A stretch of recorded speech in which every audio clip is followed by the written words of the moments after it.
हम कविता करेंगे पर्वत प्रदेश में पावस, जिनके कवि हैं सुमित्रा नंदन पंत, प्रसाद पंत निराला और महादेवी वर्मा। हिंदी साहित्य को यदि हम कोई इमारत माने तो इनके 4 आधार स्तंभ हैं, प्रसाद पंत निराला और महादेवी वर्मा। उनमें से एक सुमित्रा नंदन पंत, इनके द्वारा रचित कविता हम पढ़ रहे हैं पर्वत प्रदेश में पावस।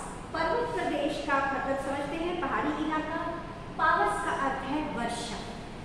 तो पहाड़ी इलाके में जब वर्षा होती है तो हम सब जानते हैं कि बहुत ही सुंदर दृश्य प्रस्तुत होता है।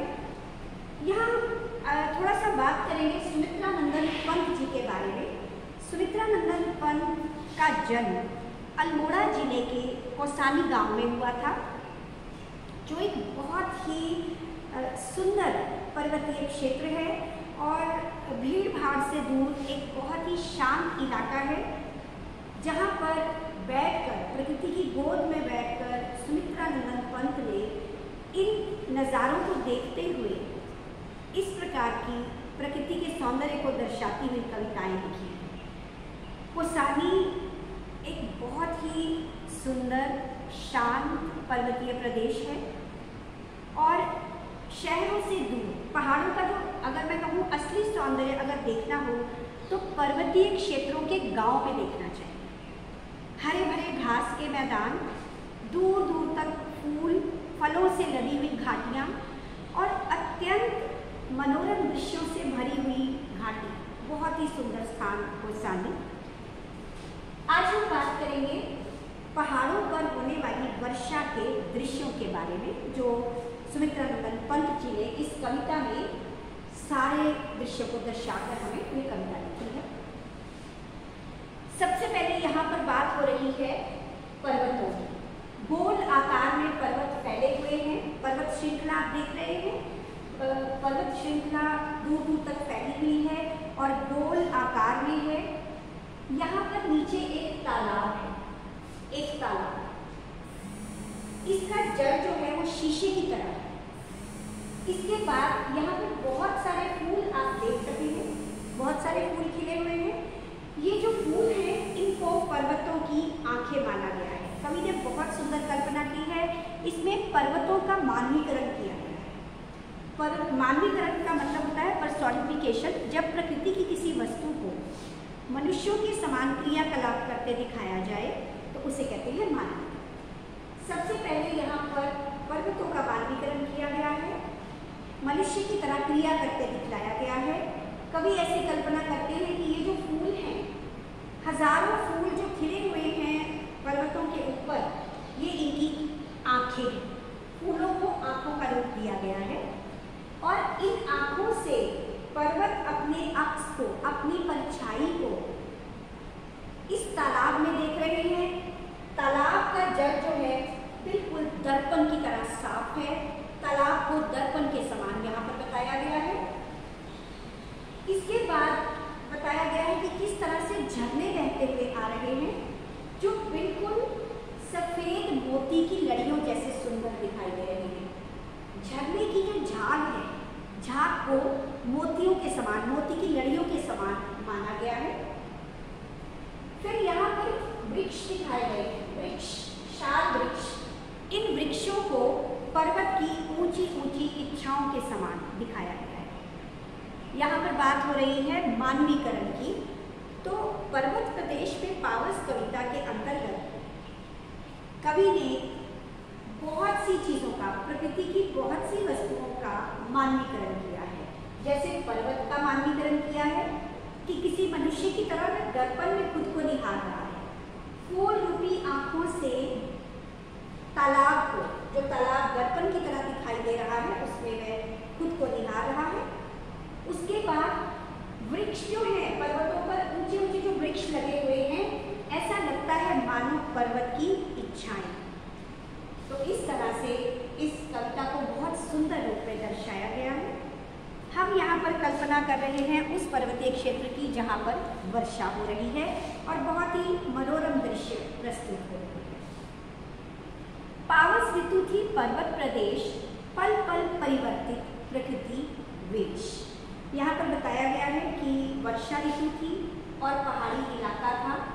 पल पल प्रकृति अपना वेश, अपना रूप बदल रही थी। आपने देखा होगा कि पहाड़ों पर जब बारिश होती है तो अक्सर बादल नीचे आ जाते हैं और एकदम से लुका छिपी का खेल हो जाता है। अभी जो आपको पेड़ पौधे या वृक्ष या पहाड़ दिखाई दे रहे थे, बादलों के आने से वे ओझल हो जाते हैं। कभी बारिश, कभी धूप, इस तरह से धूप छां का खेल चलता रहता है और कभी चीज़ें लुप्त हो जाती हैं सारी और कभी फिर से प्रकट हो जाती हैं, जैसे कोई जादू का खेल चल रहा हो। तो यहाँ पर बात हो रही है, पहाड़ी इलाका था, बारिश हो रही थी और प्रकृति पल पल अपना रूप बदल रही थी। मेखलाकार पर्वत अपार, अपने सहस्त्र दृग सुमन पार, अवलोक रहा है बार बार, नीचे जल में निज महाकार, जिसके चरणों में पला ताल, दर्पण सा फैला है विशाल। मेखलाकार पर्वत आकार, गोल आकार में, गर्दनी के आकार में पर्वत श्रृंखला फैली हुई है और इसके ठीक नीचे एक तालाब है जिसके चरणों में पला ताल। पर्वत के चरणों में एक तालाब है, दर्पण सा फैला है विशाल। दर्पण सा, यहाँ पर सा का अर्थ है जैसा, उपमा अलंकार का प्रयोग हुआ है। सा शब्द का मतलब है जैसा। दर्पण जैसा, दर्पण जैसा यानी कि शीशे जैसा तालाब पहाड़ों के ठीक नीचे दिखाई दे रहा है।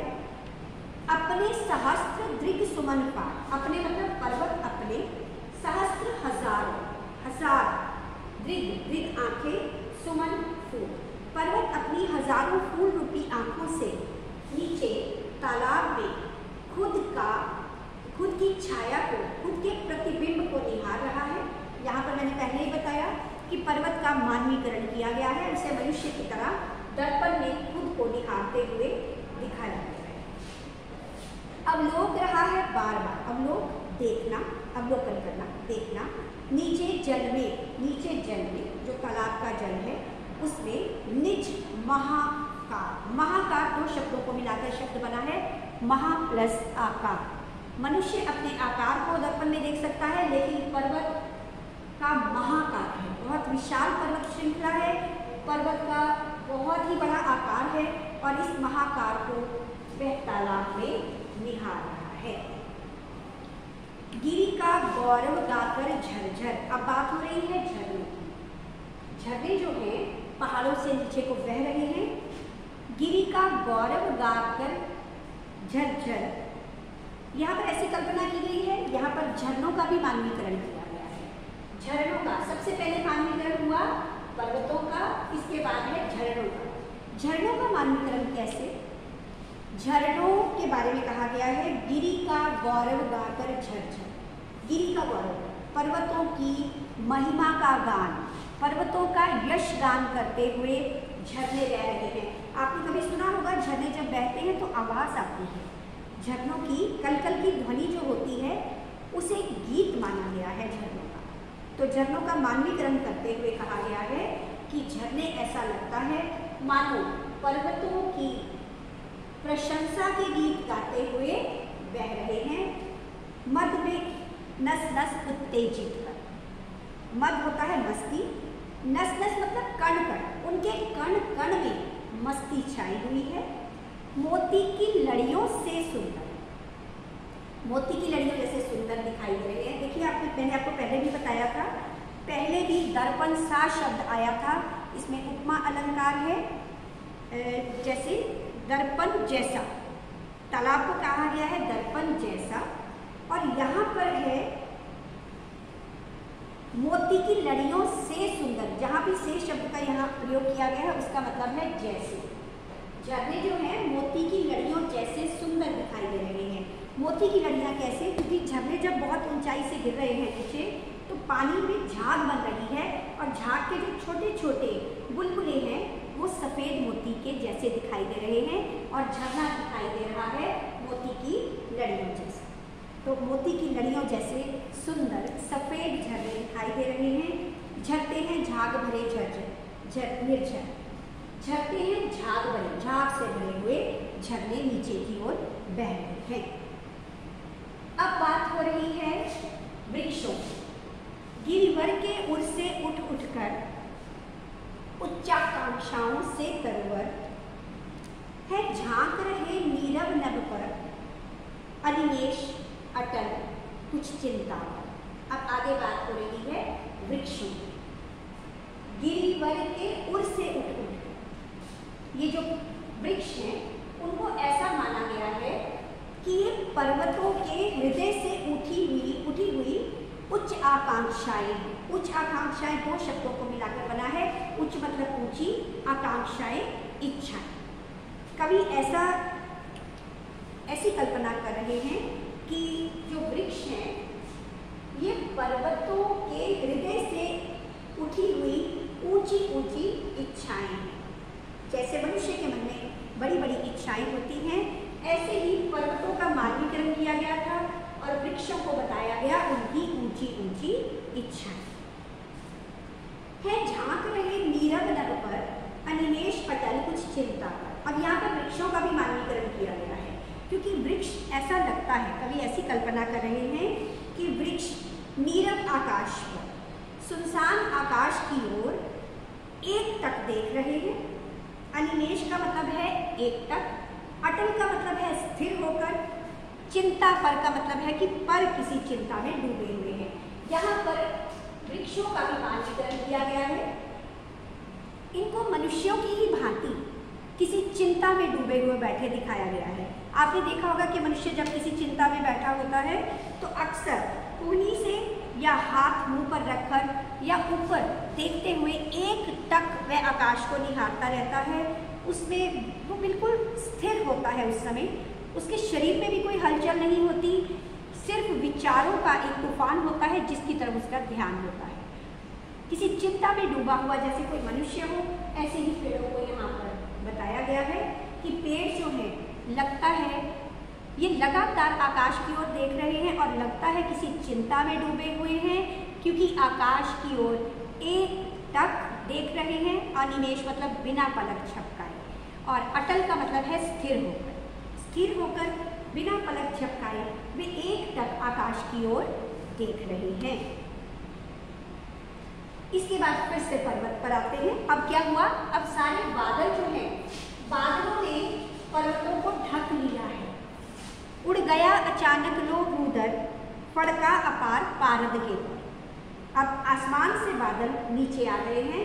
पहाड़ी इलाकों में जब बारिश होती है तो बहुत से बादल धरती पर आ जाते हैं। उसके बारे में यहाँ बात की जा रही है कि ऐसा लगता है पहाड़ अचानक से उड़ गया, क्योंकि अभी तक जो पहाड़ हमें दिखाई दे रहा था अब दिखाई नहीं दे रहा है, क्योंकि बादल धरती पर आ गए हैं, पहाड़ों पर आ गए हैं। तो कभी ऐसी कल्पना करते हैं कि पहाड़ अचानक उड़ गया। कैसे? फड़का अपार पारद के पर। फड़काना का मतलब होता है खोलना, पंखों को उड़ना, और अपार का मतलब होता है जिसकी कोई सीमा ना हो, बहुत ज़्यादा। पारद होता है चमकीला। तो कवि ऐसी कल्पना कर रहे हैं कि पहाड़ अपने चमकीले पंख लगाकर उड़ गया। रब शेष रह गए हैं निर्झर। अभी तक जो झरने दिखाई दे रहे थे अब बादलों के नीचे आने से वे भी दिखाई नहीं दे रहे हैं, और कवि कल्पना कर रहे हैं कि अब झरने छुप गए हैं, दिखाई नहीं दे रहे हैं, केवल उनकी रब शेष। रब होता है शोर, आवाज़। अब झरने दिखाई नहीं दे रहे हैं, उनके ऊपर भी बादल आ गए हैं और केवल उनकी आवाज़ ही बाकी रह गई है। धस गए धरा में सभय शाल। अब शाल वृक्षों की बात हो रही है। शाल वृक्षों का भी मानवीकरण किया गया है। इसमें बताया गया है कि शाल के वृक्ष जो अभी दिखाई दे रहे थे अब वे भी शायद डर कर कहीं छिप गए हैं। भय सहित धस गए धरा में सभय शाल। शाल के वृक्ष डर के मारे धरती में छिप गए हैं। और अब इस तालाब का क्या हुआ? उठ रहा धुआं जल गया तार। तालाब के ऊपर भी पूरे बादल आ गए हैं और उन बादलों के आने से क्या लग रहा है मानो तालाब में से धुआं उठ रहा हो। वास्तव में वो धुआं नहीं है, वास्तव में बादल जो धरती पर आ गए हैं वही है, लेकिन ऐसी कल्पना की जा रही है कि तालाब जल रहा है। बादल जो तालाब के ऊपर आ गए हैं उनको देखकर ऐसे लग रहा है कि तालाब जल रहा है और उसमें से धुआं उठ रहा है। आखिरी दो पंक्तियाँ, यूं जलद याल में विचर विचर, यो मतलब इस तरह, जलद याल बादल रूपी जहाज, जलद बादल यान जहाज, बादल रूपी जहाज में विचर विचर, विचर विचर मतलब घूम घूम कर, था इंद्र खेलता इंद्रजाल। अब कवि ऐसी कल्पना कर रहे हैं कि शायद यह कोई मामूली दृश्य नहीं है, इसमें जो इंद्र देवता है, वर्षा के देवता जो हैं इंद्र देवता, शायद वे जादू का खेल दिखा रहे हैं और बादल रूपी जहाज पर बैठकर घूम घूम कर जादू का खेल दिखा रहे हैं। जादू का खेल इसलिए क्योंकि पल भर में जो दृश्य दिखाई दे रहे थे वे छिप गए हैं और फिर छिपने के बाद फिर से दिखाई दे रहे हैं, फिर से छिप रहे हैं। तो बादलों के नीचे आने के कारण एक जादुई सा दृश्य पर्वत प्रदेश में दिखाई दे रहा है और इस तरह से प्रकृति की वस्तुओं का मानवीकरण करते हुए ये सारे दृश्य प्रस्तुत किए गए हैं। पर्वत प्रदेश में वापस